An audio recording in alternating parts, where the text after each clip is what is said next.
Hello dear friends, तो नमस्कार सभी को। आज की जो कहानी है वो है क्यों द्रौपदी के प्राण सबसे पहले निकले थे। तो कहानी शुरू करते हैं। राजपाट भोगने के बाद पांडवों ने जब जीवित स्वर्ग की ओर जाने का फैसला किया तो रास्ते में द्रौपदी के प्राण सबसे पहले निकल गए। वह जीवित स्वर्ग नहीं पहुंच पाई। इसके पीछे द्रौपदी के 3 पाप थे जिसके चलते उसे ये सजा मिली थी। महाभारत में श्री कृष्ण के दुनिया से चले जाने से पांचों पांडवों और द्रौपदी को झकझोर कर रख दिया था। अब उन्हें राजपाट का भोग करते हुए लगातार ये संकेत मिल रहे थे कि अब समय आ गया है जब वह राजपाट का त्याग कर आध्यात्म की ओर जाने का समय है। ऐसे में पांडवों ने द्रौपदी समेत जीवित रहते हुए हिमालय से स्वर्ग जाने का निर्णय लिया।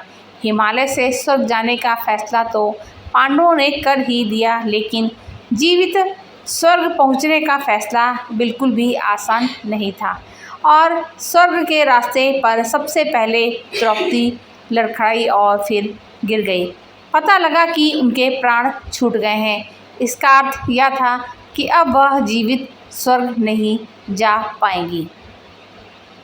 पांचों भाइयों में युधिष्ठिर सबसे ज़्यादा ज्ञानी थे और वह द्रौपदी के प्राण छोड़ने की वजह जानते थे। वह कर्म का फल और कर्म का लेखा भली भांति जानते थे। उन्होंने अपने भाइयों को द्रौपदी के प्राण छोड़ने का कारण बताया। उन्होंने कहा कि पांचाली ने धरती पर 3 पाप किए थे जिसके चलते वह जीवित स्वर्ग नहीं पहुंच पाई।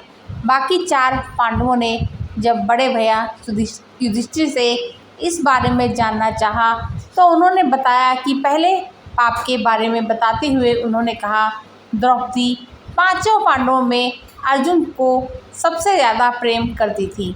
धर्म के अनुसार यह गलत था।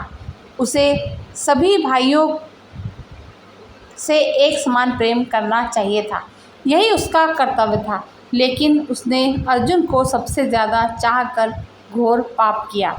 वह तब भी अर्जुन की चिंता करती थी जब किसी दूसरे भाई के पास रहती थी। अर्जुन ने दूसरी शादियां की तो द्रौपदी इससे भी विचलित हुई, जबकि अन्य पांडवों के ऐसा करने पर वह चिंतित नहीं होती थी। युधिष्ठिर ने बताया कि उसे अपनी खूबसूरती और बुद्धिमानी पर भी अभिमान था। उसने अपने सौंदर्य के चलते अपने स्वयंवर के दिन कर्ण समेत कई राजाओं का अपमान भी किया था, जबकि किसी को भी अपने सौंदर्य पर घमंड नहीं करना चाहिए। द्रौपदी ने एक बार इंद्रप्रस्थ में बने नए भवन में दुर्योधन का मजाक उड़ाया था और उसे अंधे का पुत्र कहा था। ये उसका अपमान था। इस पाप का प्रभाव भी उसे इस जीवन में भोगना था। एक रानी होने के नाते उसे अपने अतिथि का इतना कठोर अपमान नहीं करना चाहिए था। ये पाप ही उसकी मृत्यु के कारण बने।